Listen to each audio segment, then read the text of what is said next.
రాష్ట్రం నలుమూలల నుంచి ఇక్కడికి వచ్చిన వైఎస్ఆర్ కుటుంబ సభ్యులు, అలాగే వైఎస్ఆర్ కాంగ్రెస్ పార్టీ నాయకులు, మన మైనారిటీ విభాగానికి నాయకత్వం వహిస్తున్న క్షేత్రస్థాయి నాయకులందరికీ కూడా స్వాగతం పలుకుతున్నాం, నమస్కారాలు తెలియజేస్తున్నాం. చాలా రోజుల నుంచి అనుకుంటూ పెండింగ్లో ఉన్న సమావేశం సంస్థాగతంగా మనం ఏదైతే పటిష్టమైన నిర్మాణము కమిటీల ఏర్పాటు చేసుకుంటూ వస్తున్నామో అందులో భాగంగా ప్రతి విభాగము ముఖ్య నాయకులందరినీ ఇక్కడికి పిలవడము, వాళ్ళతో ఇంటరాక్ట్ కావడము, పార్టీ నిర్మాణము ప్లస్ ఈ దుర్మార్గ ప్రభుత్వం అరాచకాలను కానీ వీటిని ఎండగట్టే కార్యక్రమం, అలాగే భవిష్యత్ కార్యాచరణ, దీని గురించి చర్చించుకుంటున్నాం. అందులో భాగంగానే ఈరోజు మైనారిటీ నాయకులంతా ఇక్కడికి వచ్చారు. మీరందరూ మైనారిటీ విభాగ నాయకులు, అలాగే ఎమ్మెల్సీలు, పార్టీ ప్రధాన నాయకత్వంలో కూడా ఉన్నవాళ్ళు ఉన్నారు. మైనారిటీ వర్గానికి చెందినందువల్ల మైనారిటీ మనోభావాలు తెలుసుకొని వాళ్ళకు సంబంధించిన సమస్యలను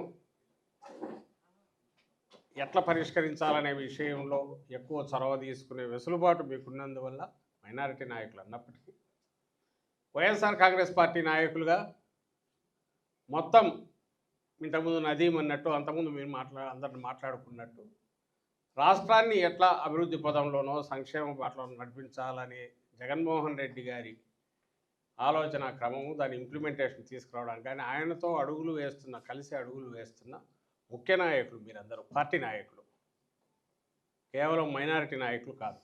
2 ఏళ్ళు పూర్తయ్యే సమయానికి బహుశా మనమైతే ప్రతి సంవత్సరం మనం చేసిన ఏమేమని చెప్పుకోవడానికి నోట్లో గుర్తు రానంతగా జాబితా ఉండేది తీసుకుంటే. అవన్నీ చదివితే చిట్టా పెద్దదయ్యేది. ఇంటింటికి వెళ్ళి అడుగుతుంటే ఓ చిట్టాలాగా వచ్చేది. ఈరోజు ఒక్కటంటే ఒక్కటి చెప్పడానికి వాళ్ళకి ఏమన్నా ఉందా? 2 ఇయర్స్ పూర్తయిన సందర్భంగా నిజంగా ఎట్లుండాలా? వాడు ఎంత ఇదైనా సరే బహుశా 14, 15, 16 మధ్య కూడా ఇట్లుండేటేమో చంద్రబాబు నాయుడు. అంతకుముందు కూడా తన మొత్తం 40 ఏళ్ళలో 45 ఏళ్ళ రాజకీయ చరిత్ర గురించి ఆయన చెప్పుకునే ఘనమైన చరిత్రలో ఇప్పుడు అబద్ధాలు చెప్పాలన్నా కూడా ఏం చెప్పాలన్నా ఆయనకు అర్థం కావట్లా. అబద్ధాలు చెప్పాలన్నా ఏం అబద్ధం చెప్పాలని అర్థం కావట్లేదు. దాంట్లో ఆయన ఎగ్జాస్ట్ అయ్యాడు. మనం మంచి గురించి చెప్పాలంటే మనకు ఎట్లయితే కుదిరేది కాదో జాబితా తీసుకుంటే, ఆయన అబద్ధాల్లో ఏం చెప్పాలని కూడా ఆయనకు అర్థం కావట్లేదు. అందుకే ఏం చేస్తున్నాడు, ఒక 1 నెల రోజులు మనం పత్రికలు మీరు తిరిగేసి చూడండి, 1-2 నెలల్లో ఒక్కటంటే ఒక్కటి కూడా మా ప్రభుత్వం ఇదిగో ఇది చేసింది అని చెప్పేవి ఏమన్నా కనపడతాయా? చెప్తాడు మొత్తం చేసేసిందని చెప్తాడు, అంతే. నేను చేసేసి సూపర్ 6 పూర్తిగా, సూపర్ 7 పూర్తిగా అమలు చేశాను, రాసి పెట్టుకోండి అని అంటాడు. అంతే తప్ప ఇదిగో ఈ పథకం ఇంత చేశాను, ఈ పథకంకి ఇంత చేశాను, ఇంతమంది బెనిఫిట్ అయ్యారు, ఇంత ఇది చేశారు, ఎక్కడా లేదు. ఒక్కటి రాదు. ఏమొస్తున్నాయంటే మొత్తం మొదలైతే లాస్ట్ ఇయర్ అంతా లడ్డు వివాదం, నెయ్యి అని చెప్పి ఆఖరికి తనే ఆ నెయ్యిలో పడినాడు. ఎప్పుడైతే హెరిటేజీ, ఇందాపూర్ డైరీ సంబంధము, దీని వెనక ఇంత కుట్ర ఉందా, నీ సిండికేట్ తెచ్చుకోవడానికే నువ్వు ఇంత ఘోరమైన దీనికి పాల్పడినావా అని క్వశ్చన్ రావడంతో అక్కడి నుంచి ఎట్లా వెనక్కు తగ్గాలని కింద మీద పడి రిట్రీట్ కావడం మొదలుపెట్టారు. ఇంకా ఆ తర్వాత ఏమేమో వస్తున్నాయి. మీరు రాజారెడ్డి రాజ్యాంగం అంటాడు, ఇంకోటి అంటాడు, పెద్ద దస్తగిరి అంటాడు, మళ్ళీ ఆ నుంచి జంప్ చేశాడు 5 రోజుల్లో. ఆ రాజారెడ్డి గారి హయాం నుంచి అన్నీ తీసుకొని పాతవన్నీ ఎక్కడెక్కడో సమాజంలోంచి వాళ్ళని తీసుకొచ్చి కూర్చోబెట్టైనా సరే వరుసపెట్టి కొట్టిస్తూ వచ్చాడు. వాళ్ళు ఎవరో కూడా తెలియని వాళ్ళు బయటకు వస్తారు, వాళ్ళు ఇష్టం. ఆ దశ అయిపోయింది. అక్కడి నుంచి ఇప్పుడు ఆఖరికి వచ్చేసరికి గొడ్డలి పార్టీ అనే ఒకటి తీసుకొని ఒకటి ఎత్తుకొని బయలుదేరినాడు. గొడ్డలి పార్టీనే, గొడ్డలే జగన్మోహన్ రెడ్డి గారు గొడ్డలి, పరశురాముడి గొడ్డలి ఎవరికి? చంద్రబాబు నాయుడు నాటి చంద్రబాబు నాయుడు లాంటి దుర్మార్గులకు లేదా అరాచక శక్తులకు అలాంటి రాజకీయాలు చేసే వాళ్ళ పాలిట పొలిటికల్గా జగన్మోహన్ రెడ్డి గారు గండ్రగొడ్డలి పరశురాముడి గొడ్డలి ఆ భయమే తనను ఇవి మాట్లాడిస్తుంది. దాని నుంచి వచ్చిందే ఇది. ఈ ప్రాసెస్లో ఒక్కటే డైలాగు ముఖ్యమంత్రి చంద్రబాబు దగ్గర నుంచి మిగిలిన వాళ్ళ వరకు వరుసపెట్టి అది గొడ్డలి పార్టీ గొడ్డలి పార్టీ గొడ్డలి పార్టీ గొడ్డలి పార్టీ. ఎస్ నీకు గొడ్డలే ఓకే. కానీ నేను అడిగేది ఏంటంటే ఒక ముఖ్యమంత్రిగా ఒక రాజకీయ పార్టీ హెడ్గా నీ అనుభవాలు అవన్నీ పక్కకు తోసి ఒక ప్రధాన ప్రతిపక్షము లేదా 2 ఏళ్ల క్రితం వరకు ముఖ్యమంత్రిగా ఉన్న నాయకుడి గురించి ఒక పార్టీ గారి నుంచి 40% ఓట్లు సంపాదించిన ఒక రాజకీయ పార్టీ గురించి నువ్వు రాజ్యాంగం ప్రకారము నువ్వు ఒక పార్టీని నడుపుతూ అంటే ఇట్లా మాట్లాడడం అంటే అందులో నువ్వు అధికారంలో ఉండి నువ్వేదో అధికారంలో లేకుండా ఎక్కడో అడవుల్లో ఉండో లేకపోతే ఇంకో రకం నీ నోటికి వచ్చేట్టు ఏమన్నా పోయొచ్చు, ఏమన్నా అరవచ్చు, దానికి వాల్యూ ఉండదు. రోడ్డు మీద వాడు బట్టలు ఇప్పుకుని ఎగిరి తిరిగేవాడు ఏం మాట్లాడితే ఏముంటుంది దానికి? నువ్వు సమాజంలో ఉన్నాననుకుంటే నువ్వు దానికి సంబంధించిన దీన్ని పాటించాలని ఎక్స్పెక్ట్ చేస్తాం. నియమాలు కానీ నిబంధనలు కానీ సంప్రదాయాలు కానీ. ఇంకా నువ్వు రాజ్యాంగ పదవిలో ఉంటే నువ్వు రాజకీయ పార్టీ ఎలక్షన్ కమిషన్ గుర్తించిన రాజకీయ పార్టీ అయితే ఖచ్చితంగా నువ్వు కొన్ని ఫాలో కావాలా. ఇంకా నువ్వు దాంతో నుంచి రాజ్యాంగపరమైన పదవిలో ఉండి రాష్ట్ర ముఖ్యమంత్రిగానో ప్రభుత్వాన్ని నడిపేవాడు అయితే నోరు ఇంకా జాగ్రత్తగా మాట్లాడే ప్రతి మాట మాట్లాడాలా. నువ్వు అది ఎలాగూ చేయవు, నీ నుంచి ఎక్స్పెక్ట్ చేయలేవు.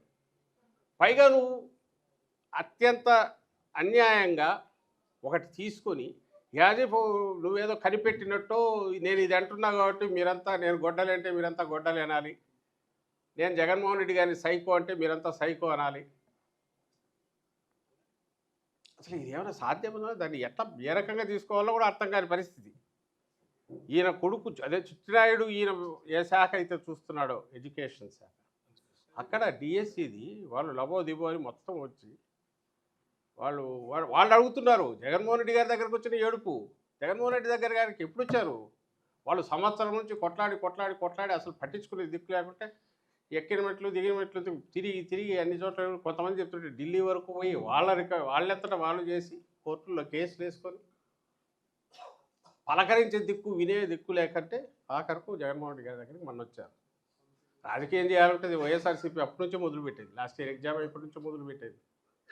ఎందుకు చేయలేదు అంటే దానికి సంబంధించిన బాధ ఏదనేది వాళ్ళకు తెలిసారు, వాళ్ళు వచ్చారు. వైఎస్ఆర్సీపీ ప్రతి దాంట్లో ఇదిగా వెతకడం కాకుండా గవర్నమెంట్లో ఉన్న వాళ్ళు చూసుకుంటారులేని మనం ఇంతకాలం వెయిట్ చేశాం. ఈరోజు వచ్చారు, వస్తే ఇప్పుడు దానికి మళ్ళీ అదేదో ఇదైనట్టు అధికారులను పెట్టి ఇప్పుడు 2 సార్లు 3 సార్లు ముఖ్యమంత్రి దీని మీద సంజాయిషీయుడు, సంబంధిత మంత్రి రష్యాలో కూర్చుంటాడు, అధికారులను రోజు కూర్చోబెడుతున్నారు. వాళ్ళు బలిపేసులు అవుతారు, వాళ్ళు పోతారు ఫస్ట్ వాళ్ళతో చెప్పిస్తున్నారు అబద్ధాలని. ఇతను ఎందుకు బాధ్యత వహించాడు దానికి? ఈ సమయంలో ఇక్కడ ఉండాలి, మాట్లాడాల్సిన సమయంలో అసలు అడ్డగోలుగా ఆ పోస్టులు రిక్రూట్ చేశారని దానిలన్నింటినీ అమ్ముకున్నారని క్రీడల కోటా పేరుతో దానికి లోతుకు పోవాల్సిన అవసరం లేదు. ఎక్కడ తడివినా ఆధారాలతో సహా మొహం చరిచినట్టు కళ్ళ ముందు ఆధారాలతో ఉన్నాయి. మన వాళ్ళే చెప్పారు.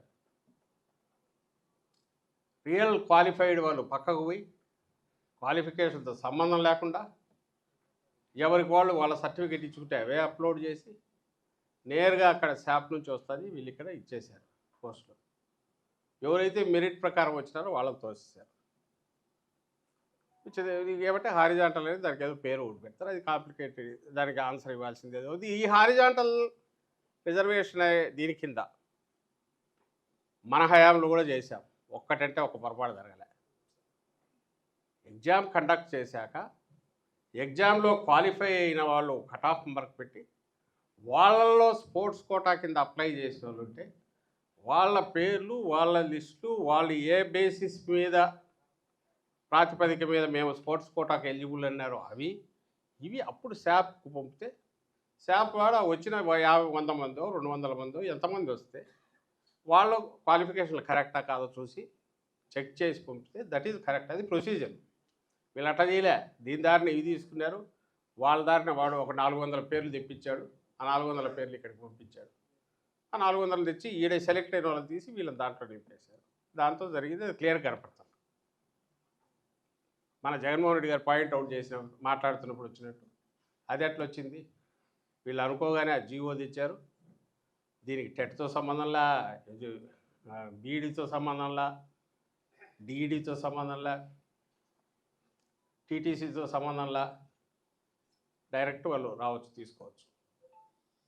వాళ్ళకు సంబంధించినంత వరకు పార్టిసిపేషన్ ఉంటే సరిపోతుంది. ఈ పని అయిపోగానే మళ్ళీ ఆ జీవో మార్చి మామూలుగా తెచ్చేశారు. ఇంకా అంతకంటే స్కామ్ ఏం కావాలా?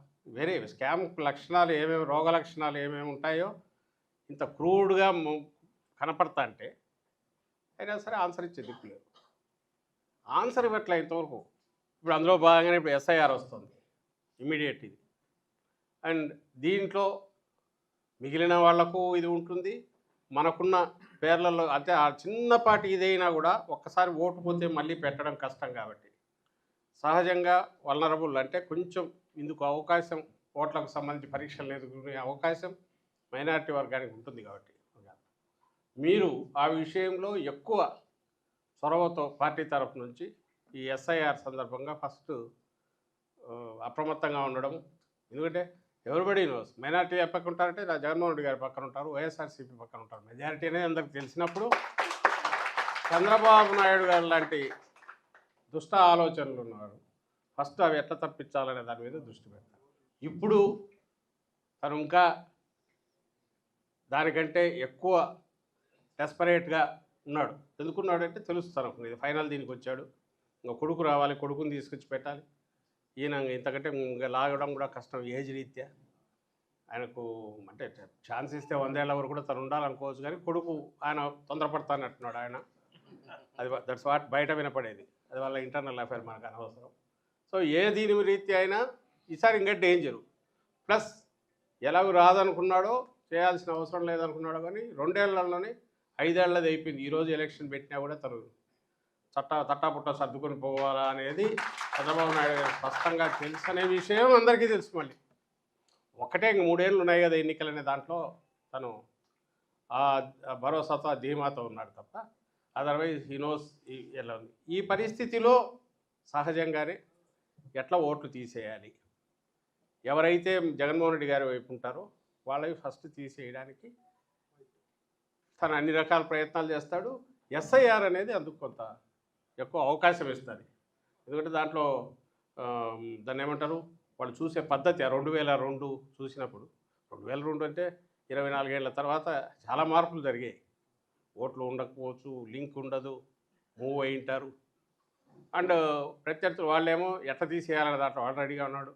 ఎట్లా ఉంచాలనే ప్రయత్నం మొదలు పెడితే పోవు, ఎట్లా తీయాలనే దాంట్లో మొదలు పెట్టి ఆ పని చేసే వాళ్ళంతా కూడా ఈ చంద్రబాబు నాయుడు గారి కింద ఉన్నప్పుడు మనం చాలా అలర్ట్గా ఉండాలి. ఆ బాధ్యతను ఎక్కువ ఫస్ట్ తీసుకుందాం. ఈ నెలన్నర దీనికి ఉండే విండో మీ అందరికీ ఇప్పుడు మీటింగ్లో మీరు పార్టిసిపేట్ చేసింటారు, జరుగుతున్నాయి కాబట్టి మనం ఫోకస్తో పెడుతున్నది.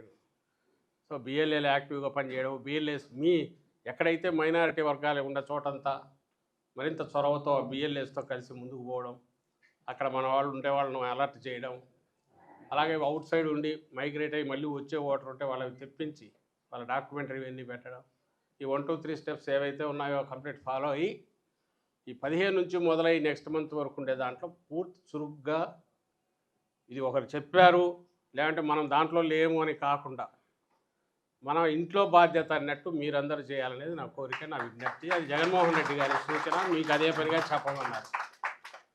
మీతో కూర్చున్నప్పుడు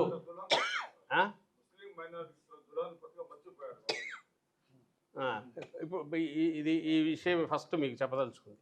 సెకండ్, ఇది అయిపోయినాక ఎన్యూమరేషన్ ఫామ్స్ ఇచ్చాక ఉన్నది కూడా అబ్జెక్షన్స్ అండ్ క్లెయిమ్స్కి పేరుకు 2 నెలలు ఉంటుంది. కానీ అందులో అబ్జెక్షన్స్కి కానీ క్లెయిమ్స్కి కానీ ఇవ్వగలిగేది మనం 1 నెల రోజులు మాత్రమే టైం ఉంటుంది.